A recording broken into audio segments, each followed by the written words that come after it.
Hello and welcome. This is Rashid Khan and you're watching my YouTube channel.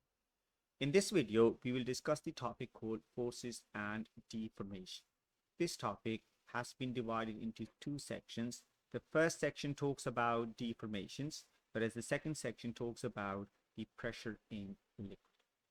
All notes discussed in this video can be accessed from the link given in the description section. Let's consider the first section called deformations. Now, these deformations will be caused to material. So first thing that we have to look at is the type of materials. When it comes to materials, we can classify this material into two categories. We can say elastic and inelastic. So how is elastic material different from inelastic material? In case of elastic material, it will regain its original shape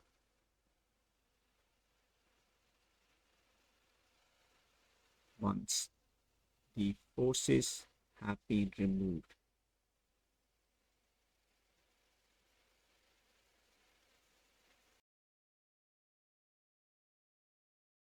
In case of inelastic material, it is something you can say it will not regain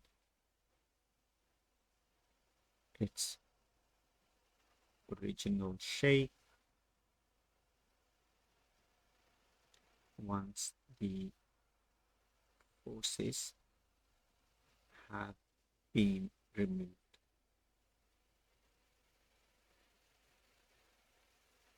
When you will apply force to a material, it will cause two things to it.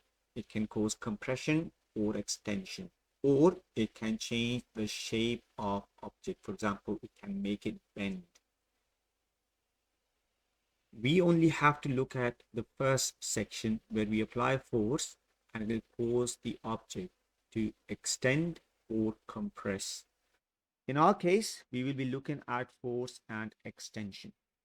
So we'll have to look at Hooke's law. What does Hooke's law say? It says that the applied force is directly proportional to the extension. To get rid of this proportionality sign, I can introduce a constant K, and I can rewrite this equation as F equals K times E. I can define this K. If I'm considering springs, then I can say K will be called my spring constant. And K is defined as the force required to cause a unit extension. Now, unit means 1 centimeter or 1 meter. If I use my unit extension as 1 centimeter, then the unit for my spring constant will be force divided by extension, and extension will have to be in centimeters. So I can say K will have unit of Newton per centimeter. If I use my force in newtons and extension in meters, in that case, I can say my unit for K will be 1 Newton meter. We can apply this understanding to springs and can perform an experiment. So when you perform an experiment, you will record the value of force, that is the load applied to the spring, and the extension it will cause to the spring, and you will have up until about 6 values. Once you have 6 values of force and extension, then this information can be converted into a graph like this, where force is on y-axis, extension is on x-axis. So if the shape of the graph appears like this, a straight line passing through origin, but in this section, it is no more a straight line. I can describe this graph and say that this region is valid for Hooke's law. This is because from this location to that location, it's a straight line passing through origin, so I can say it is directly proportional. The force is directly proportional to extension. After this point, force is no more directly proportional to extension. Therefore, this point has a special name called limit of proportionality. What is limit of proportionality? I can say after this point,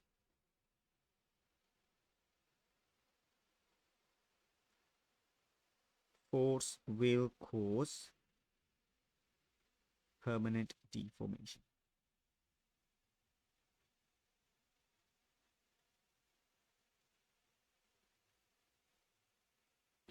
Okay. Now, graph like these, which are force extension graphs, are very important for us. So if you come across a force extension graph, the first thing I can extract from here is my K will be worked out using gradient formula, which is y2 take away y1 over x2 take away x. The second bit that I can extract from this graph is the energy stored worked out by area formula.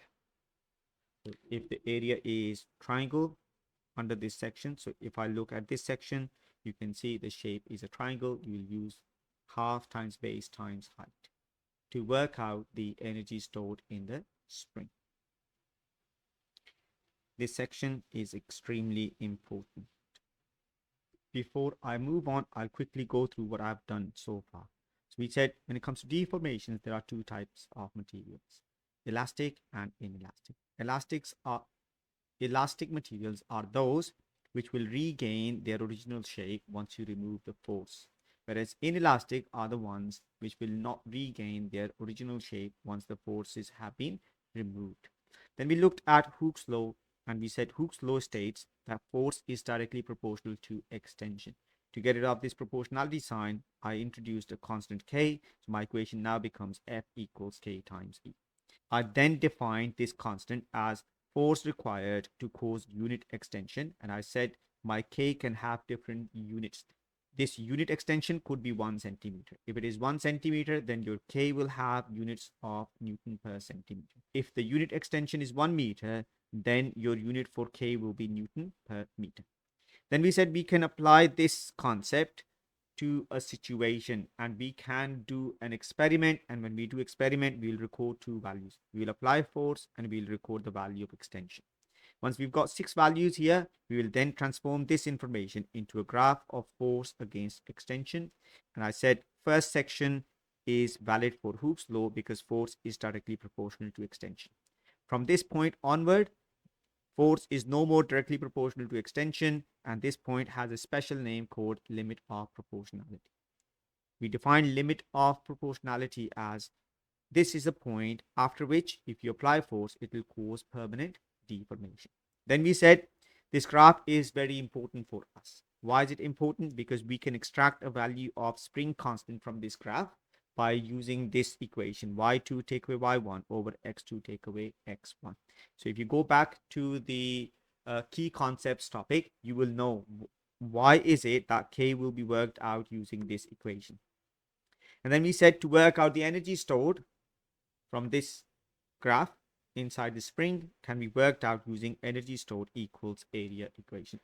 Now the last bit that we need to look at on this section is over here. What is happening here is, again, I've been given force extension graph, but this time I've been given two lines, line A and line B. There's one thing common to both of these lines, and that is that they both are showing the same amount of extension.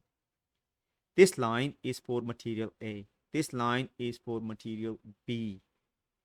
If I look at these two lines, I can then say, based on this concept, because K is my gradient, A has a bigger gradient, B has a smaller gradient. So I can say spring constant of A is bigger than spring constant of B. In other words, I can say A requires bigger amount of force to cause the same extension. And you can see that here. It has a bigger force. B has a smaller force. So it has a bigger spring constant. So A is more stiff. To describe this one, it is more stiff. Number two, we can also discuss in terms of energy because we said energy stored is described in terms of area. So I can say when it comes to the energy stored in material A, it will be greater than the energy stored in material B. This is because there is a bigger area under the line A. There is a smaller area under the line B. So you'll have to remember this section as well. Very important. So this is something called like qualitative analysis of graphs. And when you have to use these formulas, and that will be quantitative analysis of graphs. There's one last bit that I want to describe here, and then that will be the end of first section called deformations. You may come across a graph like this in your exam. Now, this is a graph for the rubber. So rubber is elastic material because when you remove force from it, it does go back to its original shape.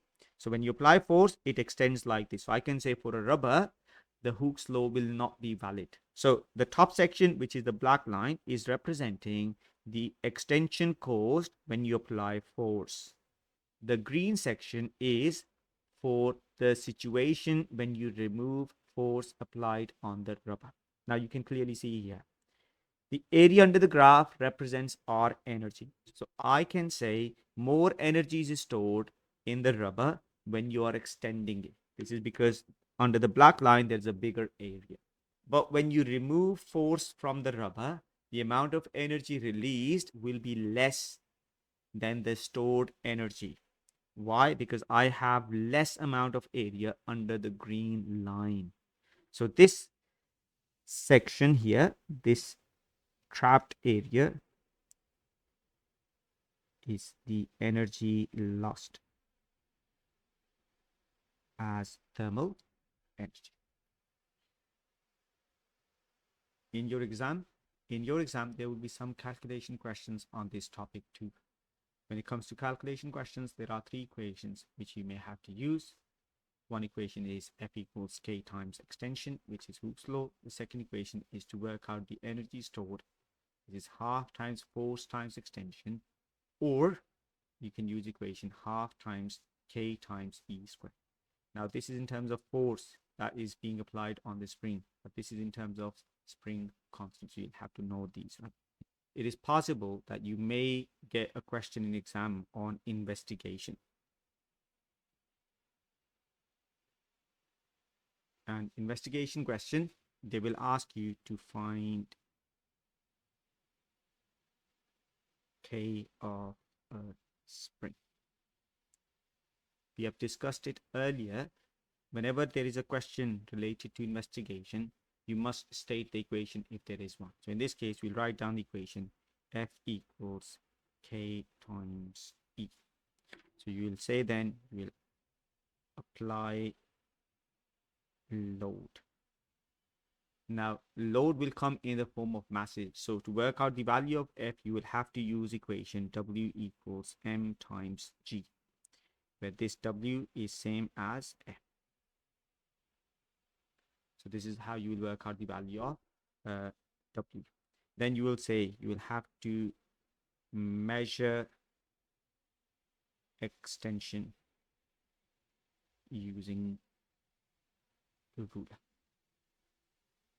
Now, how will you work out the extension? Extension is always worked out using extension equals length take away original length. So this is the value of the length that you will measure without application of load. And then you will record these values with load. And if you take the difference of them two, that will give you the value of extension. Once you know the value of force, you know the value of extension, you can then use the formula F equals KE to work out the value of K. The other way would be, you can then record the value of F and E, and then you can change this into graph of force against extension. You have a graph like this. In this case, my K will then be worked out using formula this. And to work out the energy stored, I'll use area equation. This is all that you need to know on the first section of this topic. Now we will move on to the second section, and that is pressure in fluids. When it comes to pressure in fluids, there are two equations which will be used for calculation purposes in this section. And those two equations are pressure equals force over area. And the second equation is pressure equals density times gravity times height. Now this is for under fluid. Now, when I say fluid, it could be liquid or gas. So for instance, let's say this is a container and this container is full of water and there is an object at this location. To work out the pressure on this surface, or I can say at this height, the value of P will be worked out using density times gravity times height. So this density will be the density of liquid. Gravity value is fixed, which is 9.8 or 10, whichever is given in exam. Just use that and you will use the value of height, and it will give you the value of pressure that will apply to the top surface. Now the bottom surface is at a different height, so I can say to work out the pressure at this location, I will have to use this height. I'll call it H1. The pressure on this section will be worked out using pressure equals, again, density times gravity times, now I'm going to use H1. Now in exam, they may give you a question where they'll ask you to find the difference in pressure for the two surfaces, the above one and the bottom one. So you can then use, the difference will be, I can say this is P1, this is P2. All you have to do is, let's say, difference in pressure for the first and second surface will be given by P2 take away P1, which is rho G H1 minus density times gravity times H. Now you can use some of your maths, you can factorize it and it will give you density times gravity H1 minus H. That is my pressure difference between section 1 and section 2. So in this case, what if I have another situation, and in this situation I have a container and I've been asked to find the pressure at the bottom. Question says calculate pressure at the bottom. Now in this case, to work out the pressure at the bottom, I'll use this formula. I'll use P equals F divided by A, where area is area of bottom. To work out the force on this bottom section, I will use this equation. Weight, which is same as force, will be equal to M times G. So my modified version of this equation will become P equals M times G divided by A. To find the pressure at the bottom of this container, this equation can also be used. You're using this equation, and you'll have to use density, gravity, and height values. On the basis of all of this, we can conclude one thing, and that is the pressure inside the liquid will depend on height only, provided density remains same. Density is constant. That's very, very important bit. So if the height changes, the pressure will change, provided the density remains constant. There's a last bit that we need to look at, and this is what we call upthrust.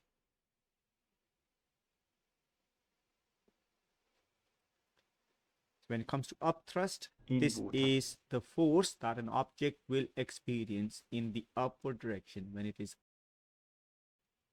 I have a container which is full of water. I've got an object.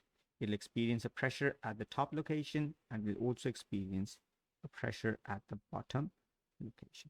So I can say if this is height H and this is H1, here the pressure will be density times gravity times height. Here the pressure will be density times gravity times H1. The pressure difference will be density times gravity H2 minus H1. Now due to this pressure, there will be a force that will act on this object in the upward direction. So we can say this will apply force in upward direction. This force is called upthrust. Now you have to remember a few things. Number one, we can say if weight is greater than upthrust, then what would happen in this case? Object will sink.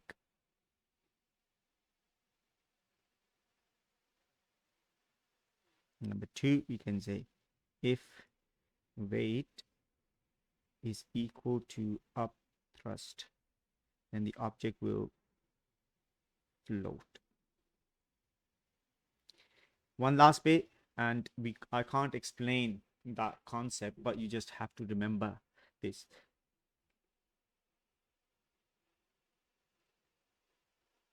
Upthrust is always equal to the weight of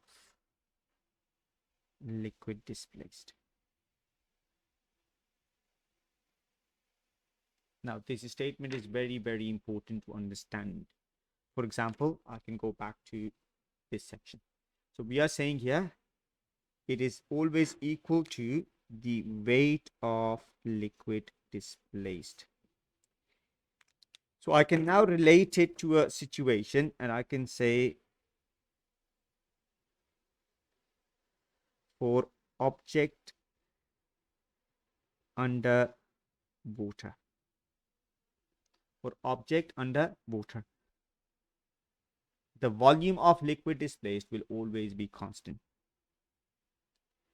Volume of liquid